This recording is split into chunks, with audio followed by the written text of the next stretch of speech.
मला आता असं खाताना बघून चांगलं वाटतंय बघा. मध्यंतरी किती तब्येत खालवली होती तुमची सारखी काळजी वाटायची. आतनं लई घाबरली होती हो म्या. तुम्हाला त्या दिवशी उलटी झाली ना, असं वाटलं माझ्याच हातनं काहीतरी चुकलंय. पण आता तुम्ही बरं होते की नाही हळूहळू. चांगलं वाटतंय बघा. असंच नीट खातपीत चला. मम्मी, मामांना काय झालं होतं? मामा एवढं उलटवा करत होते. अजून काय कळलं नाही र. कळेल लवकरच. बरं तुझं झालंय ना जेवण? जा जरा पोरांसंग खेळायचा बाहेर. हा. तुम्हाला भाकरी हवी का अजून? आणते मी. थांबा थांबा जरा. काय झालं साहेब? आता काय चुकलं माझं? थोडं तुमच्याशी बोलायचं होतं. काय? लालीला अटक झाली. काय? कधी? कसं? गंमत केली मी. अशी गंमत करत असतो मी अधून मधून. लाली तुमची घनिष्ठ मैत्रीण भाई आहे. लालीचं लफड आहे बाहेर भरपूर सोबत. लफड? हे बघा, म्हणजे तुमचा विश्वास बसल. अहो, ही तर ललिताईनं कोणीतरी दिलेली प्रेमपत्र आहेत. काय नाव आहे त्या पुरुषाचं? नाव मला कसं माहित असेल साहेब? आता तर म्हणाला घनिष्ठ मैत्री म्हणून. नाही म्हणजे तेवढं बी घनिष्ठ नाही आहेत. हे तुमचं बरं आहे. सगळं चांगलं असलं की घनिष्ठ मैत्री, आणि थोडं अंगाशी आले की नाही एवढे पण काय चांगलं नाही. लफडं आहे म्हणजे. भाई आहे. तुम्हाला कोणी सांगितलं? ते गोपाळ. हा नाही, अहो त्यांचा काय संबंध आहे ह्याच्यामध्ये? ते मला. गोपाळशीच तुमचे घनिष्ठ संबंध आहेत. साहेब काय बोलताय? गंमत केली मी. अशी गंमत करत असतो मी अधून मधून. या बोटाचं त्या बोटावर आणि त्या बोटाचं या बोटावर करण्यात पारंगत दिसता तुम्ही. पण चुकीचं माझ्या काही निदर्शनास आलं तर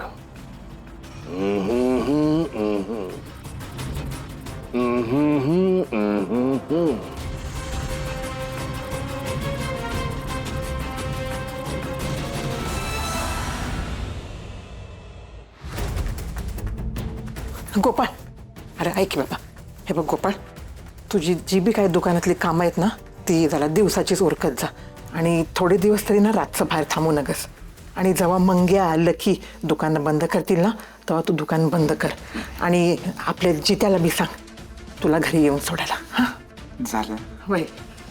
आहे, नको का काय टेन्शन घेऊ, काय काळजी करू नको. काय होणार नाही मला. निघतो मी. हा बरोबर आहे याचं. ह्याला काय धाड भरली आहे ना. उन्हाळ्यात कुरवडे घालतात ना, तसं मुडदं पाडतंय. ह्याला कोण काय करतंय? वाटोळ्या खोराचा नाश करेल घरादाराचा.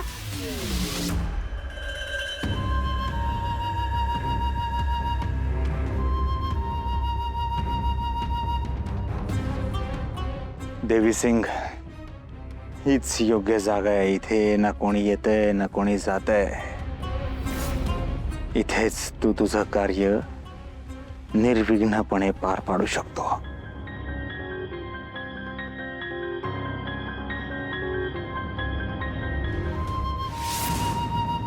तो जामकर माझा एन्काउंटर करायला निघाला होता. त्याचं लक्ष दुसरीकडे वळवलं पाहिजे, म्हणजे मला माझं कार्य निर्विघ्नपणे पार पाडता येईल.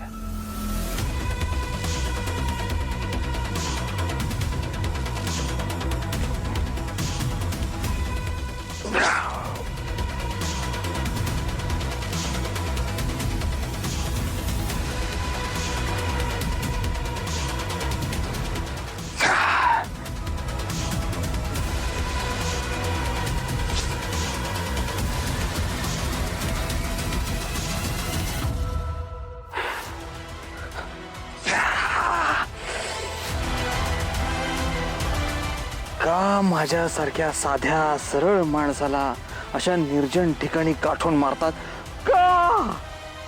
देवी सिंग, इथं नाही करायचंय, पोलीस स्टेशनला जाऊन करायचंय. सगळी मेहनत वाया घालवतोस. चला ऍक्टिंग करायची पुन्हा एकदा वेळ आली. जामकर साहेब,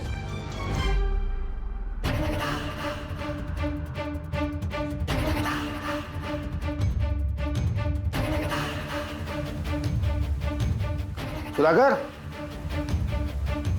सुधाकर, साहेब सुधाकर नाही आहे पोलीस स्टेशनमध्ये. कुठे गेला? त्याला फोन आला होता अर्जंट सकाळी. ठीक आहे.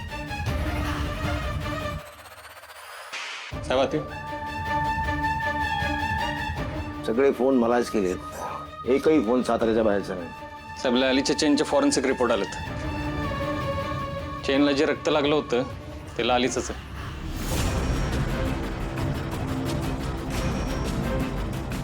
साहेब कोणीतरी चेन लुटायचा प्रयत्न केला असेल का? हे नाही, लुटमार नाही.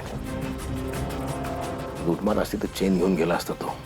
घातपात आहे, मारायचा प्रयत्न, जीव घ्यायचा प्रयत्न. जामकर साहेब,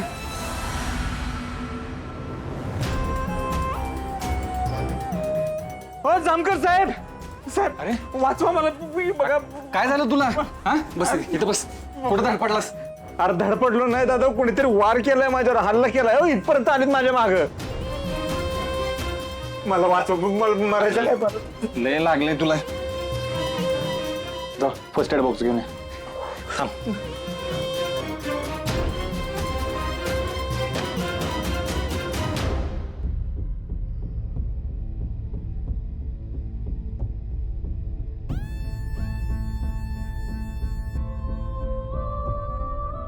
गोपाळ नावाचा टेलर,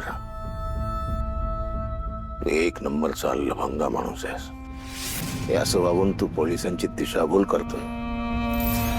तुला वाटत असेल हे असं वागून माझा तुझ्यावरचा संशय कमी होईल, तर